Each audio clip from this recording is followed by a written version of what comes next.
नमस्कार दोस्तों, आज का हमारा विषय है वाक्य भेद। उसके पहले हम देख लेते हैं कि वाक्य किसे कहते हैं।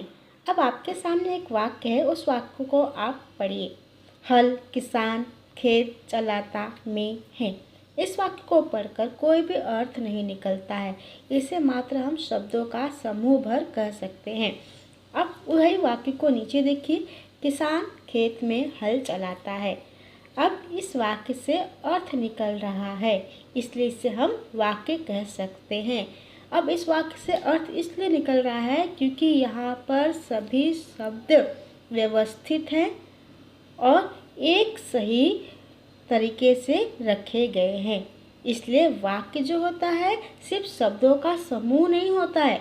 वाक्य वह होता है जिससे कोई उचित अर्थ निकले। चलिए अब विस्तार से देखते हैं। सबसे पहले हम वाक्य की परिभाषा देखते हैं। शब्दों का सार्थक और व्यवस्थित समूह वाक्य कहलाता है। जैसा हमने पिछले उदाहरण में देखा, उसी के आधार पर हमारी परिभाषा है। शब्दों का सार्थक, सार्थक मतलब जिसका कोई अर्थ निकलता हो, और व्यवस्थित मतलब जो सही जगह पर रखे गए हैं। वही जो समूह है उसे ही हम वाक्य कह सकते हैं। आइए अब आगे विस्तार से पढ़ते हैं। वाक्य के दो अंग होते हैं, एक होता है उद्देश्य और दूसरा होता है विधेय। उद्देश्य किसे कहते हैं और विधेय किसे कहते हैं, हम इस उदाहरण के माध्यम से समझने की कोशिश करते हैं। जैसे पक्षी उड़ रहे हैं, इस वाक्य में किसके बारे में बात की जा रही है? पक्षी के बारे में। तो जिसके बारे में बात की जाती है या कुछ बताया जाता है वह उद्देश्य हो जाता है, और उसके बारे में जो कोई भी बात बताई जाती है वह पूरा का पूरा वाक्य क्या हो जाता है? विधेय हो जाता है। जिस वाक्य में पक्षी उड़ रहे हैं, पक्षी उद्देश्य है, और पक्षी के बारे में जो कुछ कहा जा रहा है मतलब उड़ रहे हैं, वो क्या हो जाएगा? विधेय। वाक्यों को दो भागों में बांटा गया है, एक रचना के आधार पर, दूसरा अर्थ के आधार पर। तो आइए आज हम रचना के आधार पर वाक्यों के भेद के बारे में अध्ययन करते हैं। रचना के आधार पर वाक्य को तीन भागों में बांटा गया है। पहला है सरल वाक्य, दूसरा संयुक्त वाक्य और तीसरा मिश्र वाक्य। आइए सरल वाक्य के कुछ उदाहरण देखते हैं। निशा पढ़ रही है। इस वाक्य में किसके बारे में बात की जा रही है? निशा के बारे में। तो निशा कौन हो जाएगी यहाँ पर? उद्देश्य। और उसके बारे में क्या बोला जा रहा है? पढ़ रही है। तो पढ़ रही है, ये पूरा का पूरा वाक्यांश क्या हो जाएगा? विधेय हो जाएगा। अब यहाँ पर ध्यान रखने वाली बात एक है कि यहाँ पर उद्देश्य एक ही है निशा, और विधेय पढ़ रही है एक ही है। तो सरल वाक्य में हमेशा एक ही उद्देश्य और एक ही विधेय होता है। दूसरा उदाहरण, पंखा चल रहा है। तो पंखा क्या है?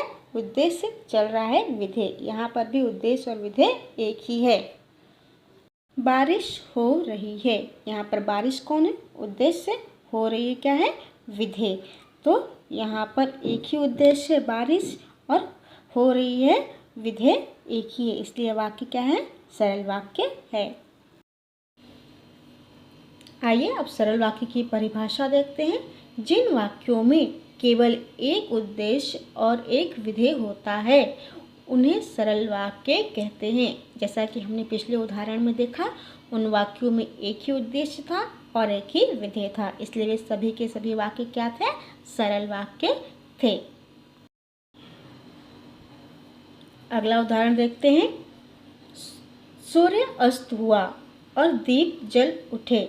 इस वाक्य में सूर्य अस्त हुआ एक सरल वाक्य है और दीप जल उठे दूसरा सरल वाक्य है, जिसे और संयोजक शब्द से जोड़ा गया है।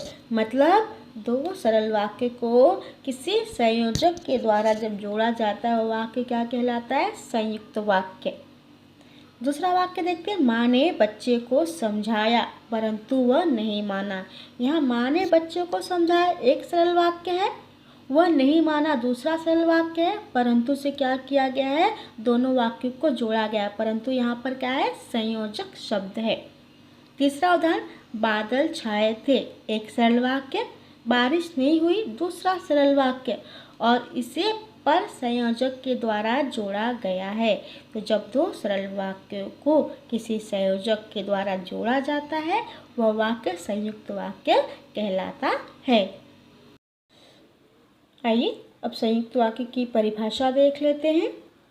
ऐसा वाक्य जो दो या दो से अधिक स्वतंत्र वाक्यों को योजक शब्दों द्वारा जोड़कर बना हो संयुक्त वाक्य कहलाता है। जैसे हमने पिछले उदाहरण में देखा, दो स्वतंत्र वाक्य थे जो और, परंतु, पर इत्यादि योजक शब्दों को जोड़कर बनाए हुए थे, अर्थात संयुक्त किए गए थे योजक शब्दों द्वारा, इसलिए वो वाक्य क्या कहलाते हैं, संयुक्त वाक्य कहलाते हैं।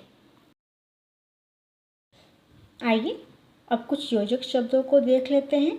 और, पर, एवं, परंतु, या, तथा, किंतु, ये सभी के सभी शब्द योजक शब्द कहलाते हैं जो दो वाक्यों को जोड़ने का कार्य करते हैं, और इनका प्रयोग हम हमेशा संयुक्त वाक्य में करते हैं। आइए अगला उदाहरण देखते हैं। मीरा ने गीत लिखा जो बहुत सुरीला था।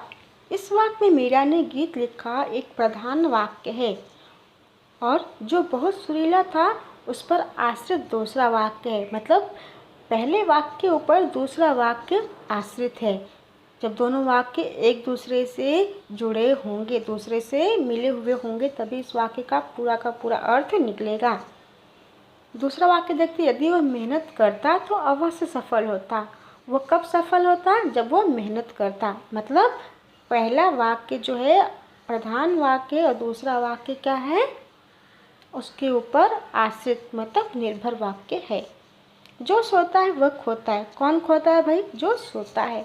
मतलब यहाँ पर भी दोनों वाक्य अपना अर्थ देने के लिए एक दूसरे के ऊपर आश्रित हैं, मिले जुले हैं, इसलिए इस वाक्य को हम मिश्र वाक्य कहते हैं। अगला है, आज रीना विद्यालय नहीं गई क्योंकि वह बीमार है। आज रीना विद्यालय नहीं गई, पहला प्रधान वाक्य, क्योंकि वह बीमार है। दूसरा क्या है, उसके ऊपर आश्रित उपवाक्य है जो पूरे के पूरे वाक्य का अर्थ दे रहा है। इसलिए ये दोनों वाक्य एक दूसरे से घुले मिले हैं, इसलिए ये क्या है, मिश्र वाक्य हैं। आइए अब मिश्र वाक्य की परिभाषा देख लेते हैं। जिस वाक्य में एक प्रधान वाक्य हो और एक या एक से अधिक आश्रित वाक्य हो, मिश्र वाक्य कहलाता है। तो आज हमने रचना के अनुसार वाक्य के भेद देखे, जिसमें सरल वाक्य, संयुक्त वाक्य और मिश्र वाक्य थे। अगले वीडियो में हम अर्थ के आधार पर वाक्य के भेद देखेंगे। आप हमारे वीडियो को लाइक कीजिए, सब्सक्राइब कीजिए, अधिक से अधिक लोगों में शेयर कीजिए ताकि अधिक से अधिक छात्र इसका लाभ उठा सकें। मिलते हैं अगले वीडियो में, तब तक के लिए नमस्कार।